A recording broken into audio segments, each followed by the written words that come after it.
ano é 2019.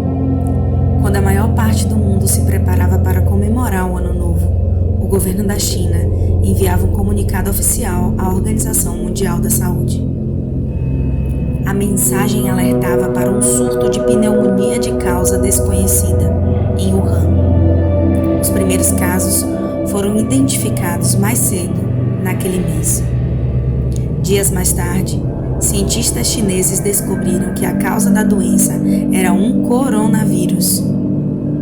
Na época, a notícia não chamou muita atenção no mundo.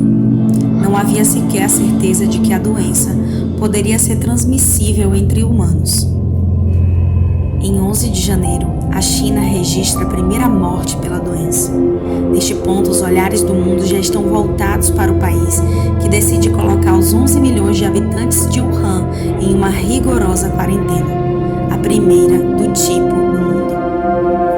Em 30 de janeiro, a OMS declara uma emergência de saúde global. Cientistas ao redor do globo começam a pesquisar o vírus em busca de tratamento e vacinas. No Brasil, o primeiro caso é identificado. Um homem de São Paulo que retornava de uma viagem à Itália. Estava claro que aquilo que parecia ser um problema chinês se tornaria o maior desafio de saúde pública do século. E foi nesse mês que o inimigo ganhou o nome: Covid-19.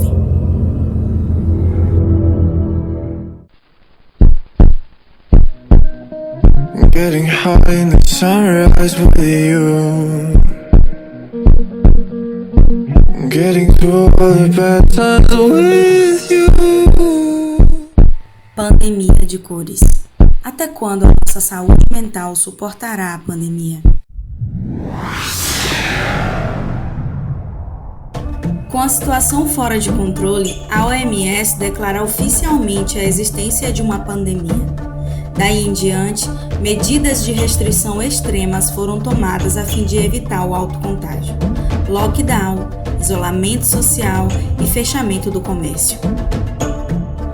Sem ao menos sabermos direito o que significava uma pandemia, fronteiras são fechadas, aglomerações são proibidas e só serviços essenciais, como supermercados e farmácias, funcionam.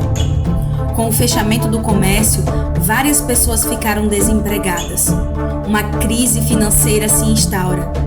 Os índices de contágio não diminuem.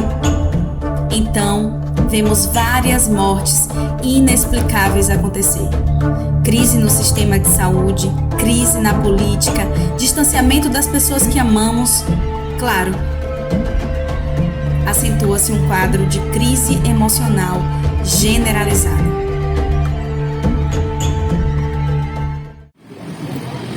Fomos até o comércio de Jequié ouvir alguns relatos dos trabalhadores.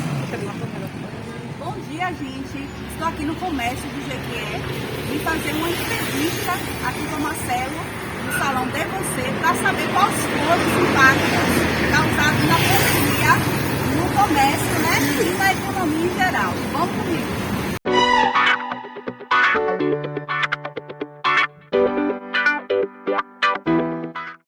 E a saúde mental é onde abalou não só os comerciantes, como também os nossos funcionários, as pessoas que já tinham costume de estar vindo tanto para a saúde de beleza como para o comércio. A gente está preparado para qualquer luta como era para ter acontecido. O que o coronavírus está aí, a gente sabe que é uma luta diária, que a doença está aí, que existe. Mas o que nos frustra, o que nos entristece, o que a gente está procurando como comerciante, o nosso psicológico, que a gente não consegue às vezes entender, é que o combate, não houve um combate assim expressivo. Então, assim, muitos comerciantes estão muito tristes nesse momento, vendo seus sonhos se acabando, porque na verdade a gente paga o aluguel, a gente paga a água, a gente faz contrato, então a gente tem aquela responsabilidade mensal de fazer aqueles pagamentos. E quando a gente fecha por causa da doença, a gente entende, não tem problema, porque tem uma doença, mas a gente vê outras coisas, como por exemplo a porta de um banco, né? A gente vê lotado daquele jeito, não tem um respeito com o próximo, né? a gente vê umas feiras que não tem uma barreira sanitária, no nosso entendimento, é como se estivesse nos rejeitando. Não tem um combate divino que fazer toda a fiscalização para saber se eu tenho álcool em gel, se meu tapete está em dias. Quem não estiver trabalhando em dias, concordo, tem que ser penalizado. Mas, porém, a gente que trabalha, que quer trabalhar corretamente, pelo menos deveria ter tido uma chance. Então, isso mexe com o nosso emocional. A gente queria saber o que a senhora acha, né, que com o fechamento das lojas, a gente sabe que algumas pessoas foram demitidas, salários reduzidos, lojas fecharam.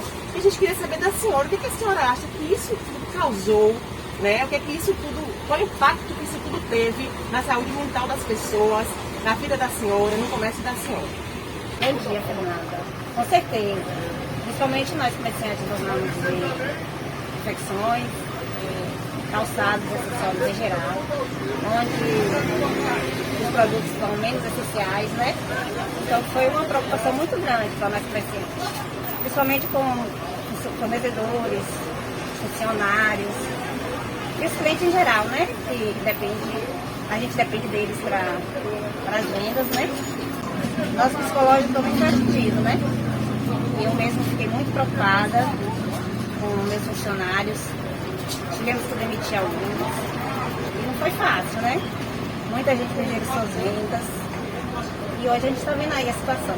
Muito difícil no início, porque eu estava trabalhando numa escola e a escola acabou fechando por conta da pandemia.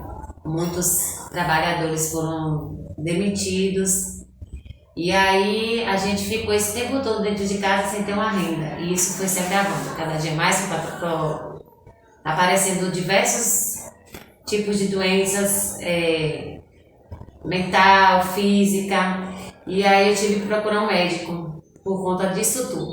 Eu tive que ir no médico, apareceu refluxo, apareceu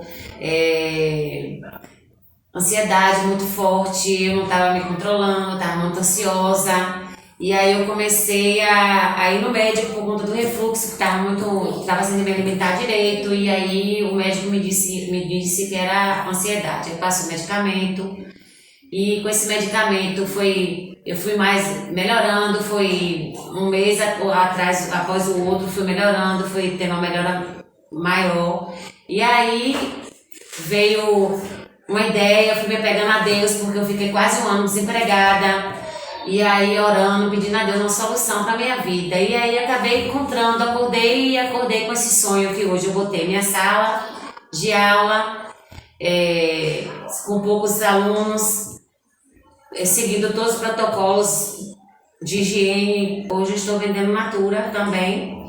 E a gente está indo, né, seguindo todos os jeitos de todos os dias, de cada dia, para ir crescendo melhor, para ir se virando melhor e dando um fim nisso tudo. E hoje, graças a Deus, eu estou melhor, sendo tratada. Não terminei, não estou no fim ainda, mas estou sendo tratada, estou bem melhor e estou levando a minha vida. Ninguém estava esperando que a pandemia tomasse uma proporção tão grande como tomou. A gente vê aí a realidade do nosso comércio hoje, várias lojas fechadas, e isso é muito triste, né? Para eles, para os funcionários, gera uma insegurança muito grande, né? Para nós também, além da ansiedade, da sobrecarga de trabalho, né? Porque o trabalho que antes era, né, de 2, 3, hoje está sobrecarregado nas costas de um. E com relação à insegurança também hoje a nossa loja está aberta, amanhã veio o decreto, fecha, aumenta os casos, a gente tem que fechar.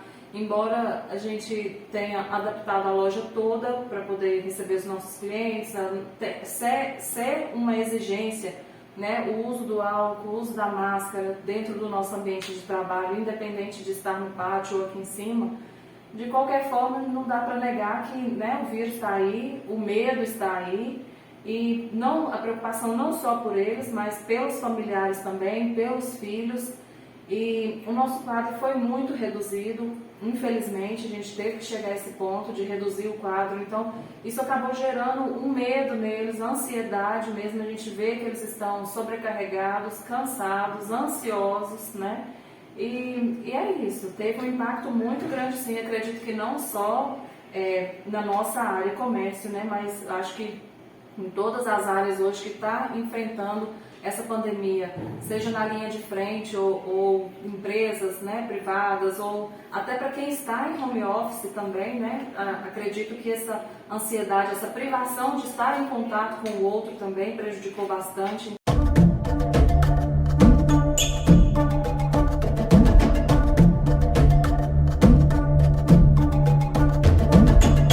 Hoje tenho pessoas que eu não posso visitar, pessoas que eu tive que me distanciar, amigos que eu não posso ver, que eu não posso abraçar, ou que quando me veem, se afastam, porque eu trabalho na área, então com certeza me afetou pra caramba.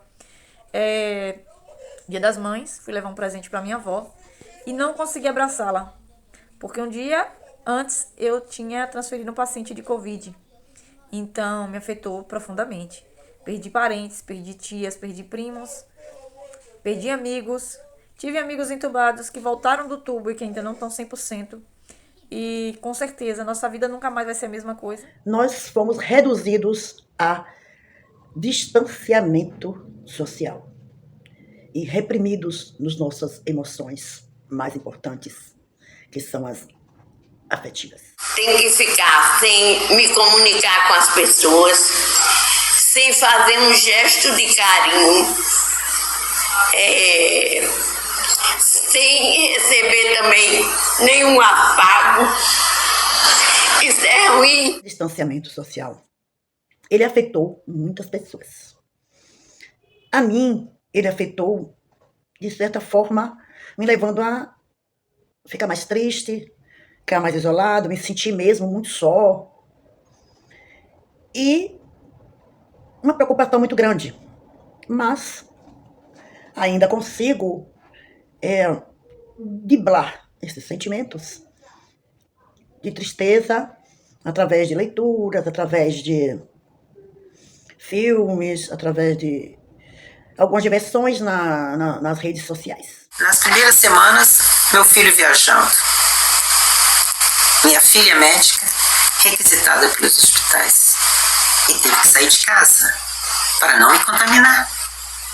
E eu acabei só. Muitas de minhas colegas tiveram ansiedade, tiveram pavor, não querem se afastar, pedir licença sem vencimentos, porque não querem nem participar das atividades remotas. Nesse vídeo, eu gostaria de refletir um pouquinho sobre um aspecto que eu considero que tem sido pouco valorizado ou até mesmo negligenciado no debate social sobre o avanço da pandemia do coronavírus, que é a questão dos impactos psicológicos trazidos por essas situações de isolamento, confinamento ou afastamento social que todos nós temos que nos submeter atualmente em adesão às medidas de vigilância sanitária, de saúde pública que têm sido colocadas para nós atualmente. Mas eu gostaria de trazer aqui um estudo recente que foi publicado em fevereiro desse ano pela Universidade King's College London, que traz então uma síntese da revisão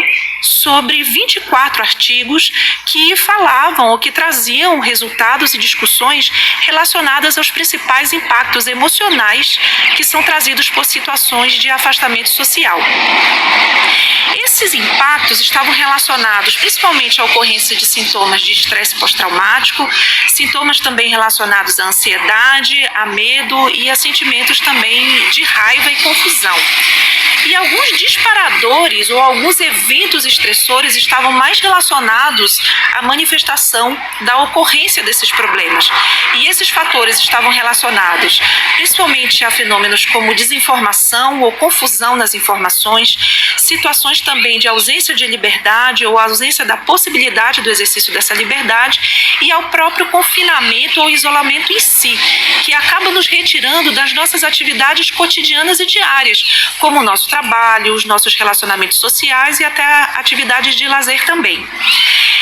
É muito difícil a gente dizer em que momento esses movimentos emocionais ou essas ocorrências de desconfortos psicológicos são normais, naturais para a situação ou são a manifestação, por exemplo, de um problema psiquiátrico. Nós temos, como profissionais de saúde mental, 2 critérios de partida que são muito específicos relacionados, então, a diferenciar quando é um mero desconforto ou quando é um transtorno mental. E esses critérios, eles se baseiam basicamente na questão da frequência de ocorrência desses sintomas, ou seja, se esses sintomas de desconforto, de medo, de raiva, de ansiedade, de pânico, muitas vezes, acontecem de uma forma muito frequente na rotina de vida do sujeito, no seu dia a dia. E o segundo critério, o grau de expressão ou o grau de acometimento de problemas que esses fenômenos trazem para a vida do sujeito, deixando ele, então, com aquela sensação de devastação, com aquela sensação de opressão que pode ser sentida diante desses cenários.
Além da economia, dos fatores sociais, a política no Brasil também anda em crise.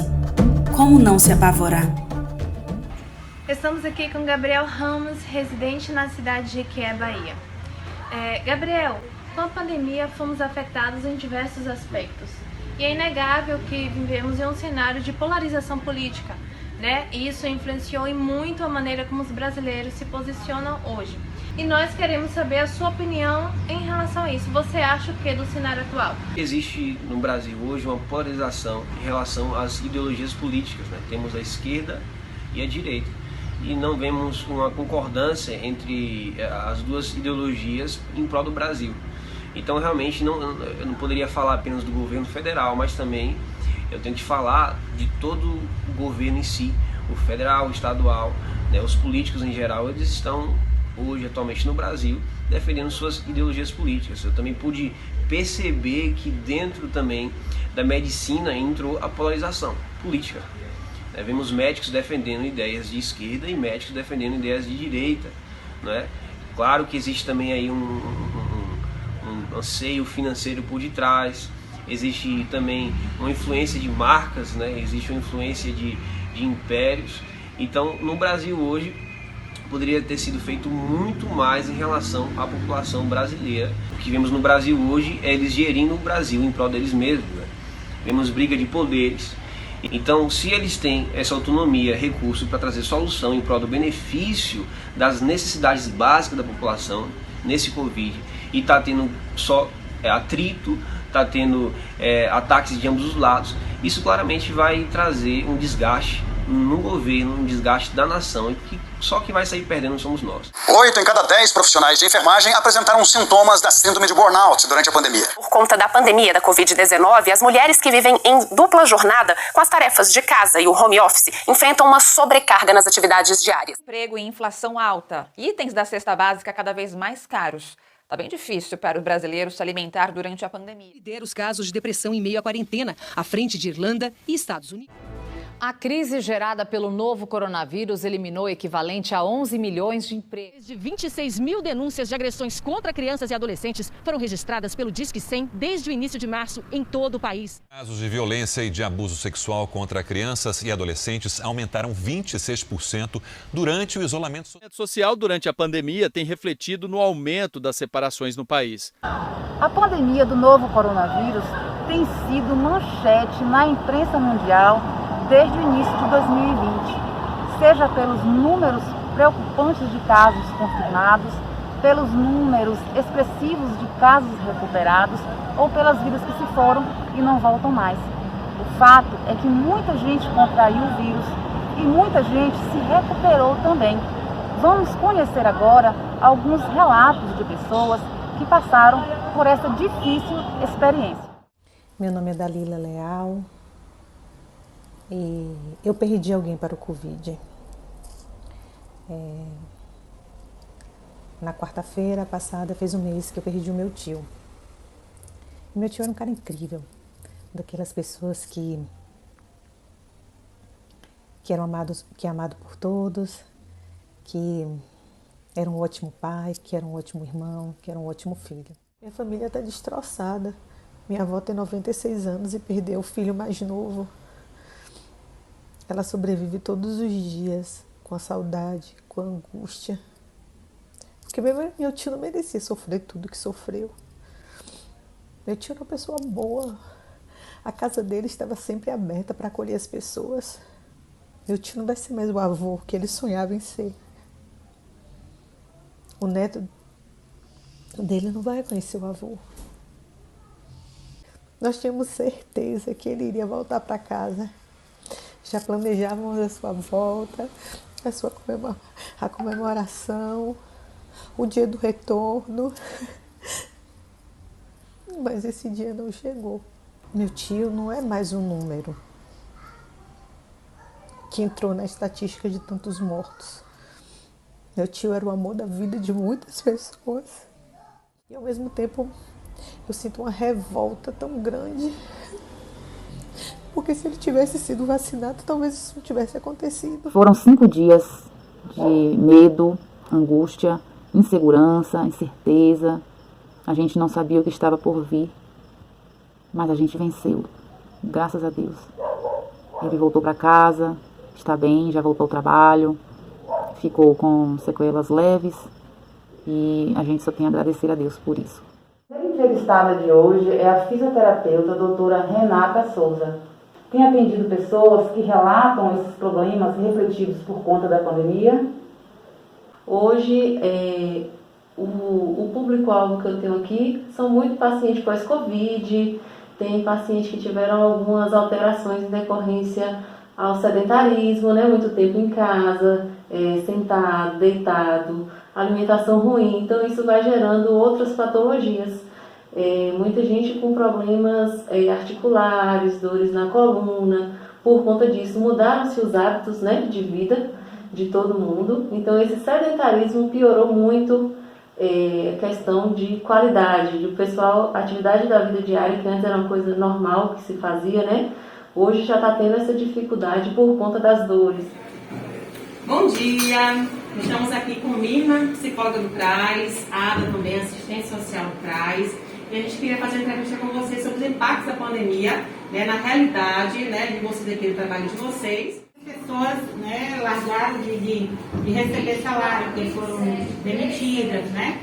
O auxílio também diminuiu. Então, assim, eles vêm até o CRAS para buscar isso, né? Buscar esse auxílio, buscar essa assistência, buscar a cesta básica, né, que é um direito. Existe um perfil, mas também é um direito dessas pessoas. E aí, no atendimento, né, a gente vai conversando e vai identificando algumas coisas. O que houve também foi um reflexo na rotina das pessoas, porque as pessoas deixaram de fazer o que já fazia antes. Mudou muito a rotina, tanto criança quanto adolescente e os adultos também.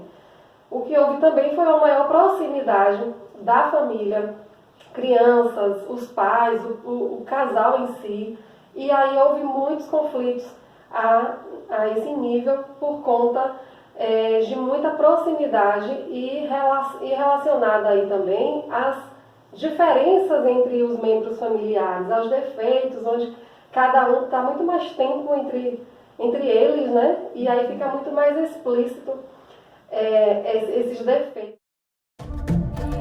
Com a pandemia, vários problemas emocionais se acentuaram e também surgiram novos transtornos. Um exemplo é a coronofobia.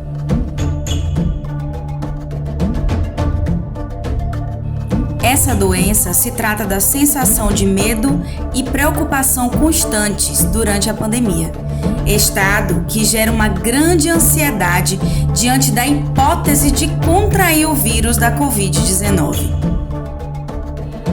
Entre os principais sintomas estão o medo da morte ou de ficar gravemente doente, ansiedade com quadros de pânico e ansiedade generalizada, angústia, comportamentos obsessivos, receio de contaminar outras pessoas, sensação de desesperança. E eu acho que todo mundo, a maioria das pessoas acaba tendo medo de pegar realmente o vírus, né? De acabar desenvolvendo a doença. Mas a gente tem que ter muito cuidado também e observar ao nosso redor quando esse medo acaba se tornando algo patológico e disfuncional.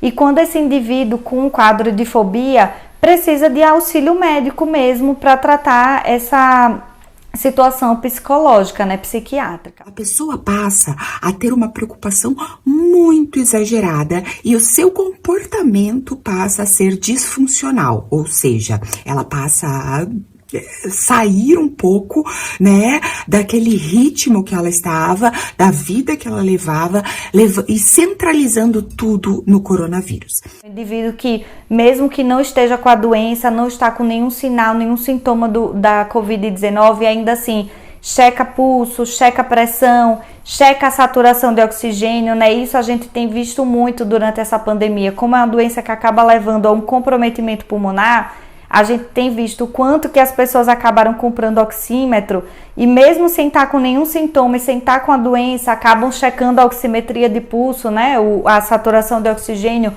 o tempo todo para garantir que está boa e que ele não está com a doença. A preocupação e o medo do coronavírus se tornam patológicos quando impedem que o indivíduo viva normalmente a sua vida. Precisamos ficar atentos. Desabafo não é terapia. Ansiedade não é frescura. Suicídio não é covardia. Amigo não é psicólogo. Pânico não é piti. Depressão não é falta de Deus. Bebida alcoólica não é medicação. Teste de internet não é diagnóstico. Estresse afeta seu cérebro. Pedir ajuda não é sinal de fraqueza. Procure um profissional e cuide de você. Apresentamos a você o lado preto e branco da pandemia. Mas existe um lado que muitas vezes não é mostrado nos jornais e noticiários. Nós o chamamos de lado colorido da pandemia. Getting high in the sunrise with you. Getting through all the bad times with you. Temos profissionais que estão trabalhando incessantemente para salvar vidas. Profissionais que estão doando seus trabalhos para ajudar pessoas em situações de vulnerabilidade. Iniciativas que são um verdadeiro aconchego nos tempos de pandemia.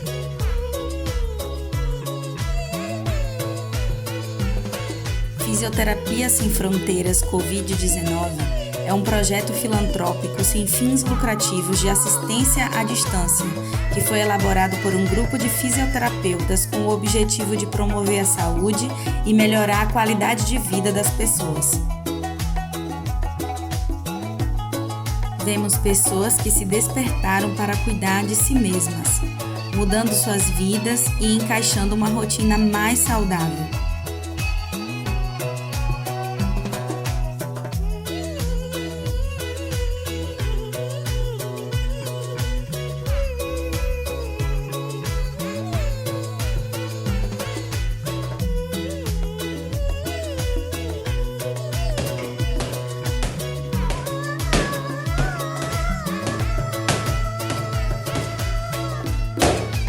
modalidade de atividade física em casa cresceu muito nessa pandemia. Também estamos vendo as comunidades se levantando para ajudar quem precisa. Provando que juntos somos mais fortes do que a pandemia. Fique agora com fotos de pessoas queridas que venceram a Covid-19. Why even try to justify leaving? Why not just run away? Why even wait and hesitate breathing? Why would you wanna stay? Nothing you say can change the way he feels. Nothing could save you now. So just let this go.